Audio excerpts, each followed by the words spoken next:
Hi, everybody. Hello, I'm Ryan. I'm Bethany. And we are Ryan and Bethany Board Game Reviews. And today we'll be talking about Chicken Chicken, and this is designed by Charles Bottart. The illustration is by Pauline Berdal, and it is published by Gamewright Games. Now, this is a memory game for the whole family.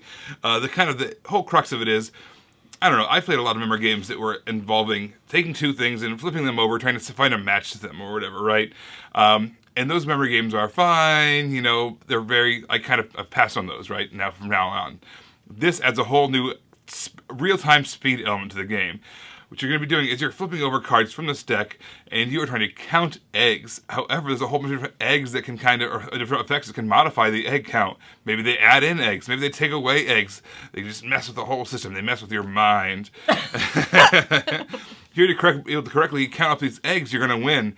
Let me show you how it works. Here's our setup for Chicken Chicken. Every player is going to get these 3 puzzle pieces. You're trying to win 3 rounds. For every round that you win, you get to kind of build your puzzle. First person to complete their egg wins the game. All right, so in our deck here, our starting deck, we've got 3 things. We've got eggs, we have chickens, and we have foxes. What we're trying to do is we are count to 5 eggs. So what we're going to do is we are going to flip cards over from our deck until we reveal 5 eggs. And whoever can slap the deck the fastest at that point is going to be the winner of the round. However, there's a wrinkle. So eggs get covered up by hens. So if you play an egg card and then a hen card comes out, that hen is going to cover up that egg and no longer be part of the game. However, there's also a fox. A fox can scare away a hen. So let's kind of go through around here and I'll show you what I mean. So we've got egg. We've got a hen. We've got another hen. Egg. Fox. Egg. All right, so how many eggs did you see there? The answer is 3, but maybe not for the same reason you might think. So let's kind of play it backwards and see what we do here. So here we've got 1 egg. We've got a hen covering it up. So now we have 0 eggs. We've got a hen card, but that's actually has no eggs to cover up, so it goes away. We've got another egg card, so now we've got 1 showing there.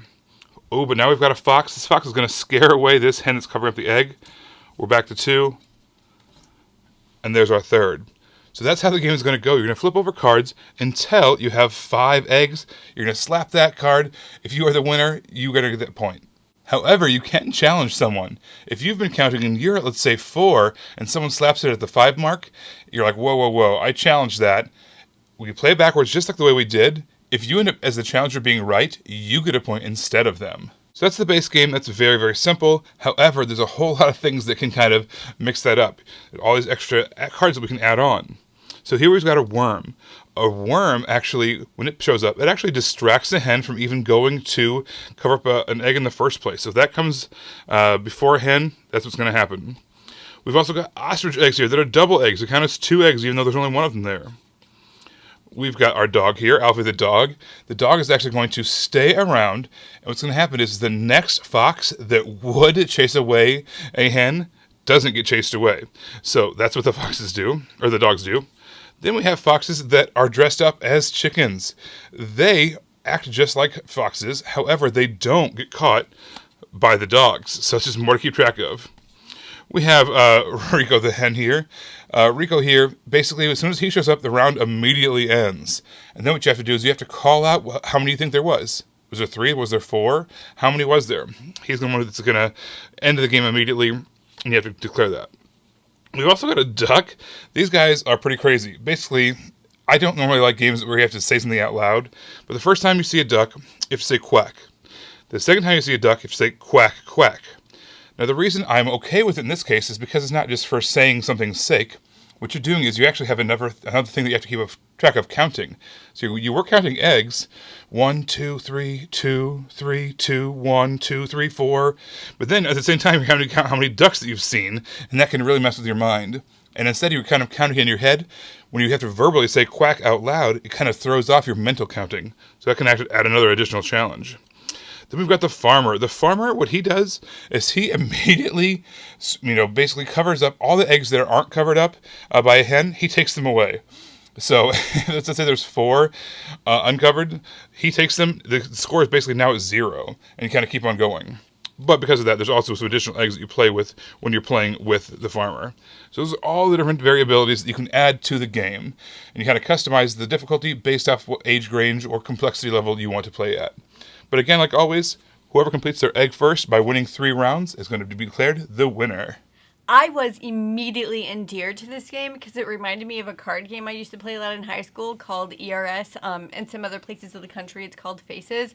But basically, you slap a lot in that game. And so, even though you only slap a little bit in this game, it immediately reminded me of that, of flipping cards over and trying to count things and trying to slap when you're supposed to. It immediately brought me back to, like, my high school days, some of the fun things that, like, the games that we used to play. And so, I immediately took a liking to this game because of that. This game scaled beautifully with different difficulty levels. The first time I played it with my 8-year-old, or our 8-year-old, and we played it with the base rules, and she wanted to add in some new extra cards right away. And then we added them in, and she was happy with those 2 or 3 cards that we added in, and that was the level to play with her. And then I played it with our 4-year-old. We played it with the base rules, and that was just right. That was exactly where she wanted to be.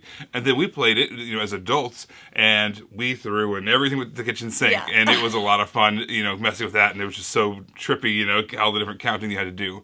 But the point is, because there's so many different little variables that you can add in or take away, it scales so nice from 4 all the way to adult, and you can kind of tailor make the deck based off of how complex you want your audience to be.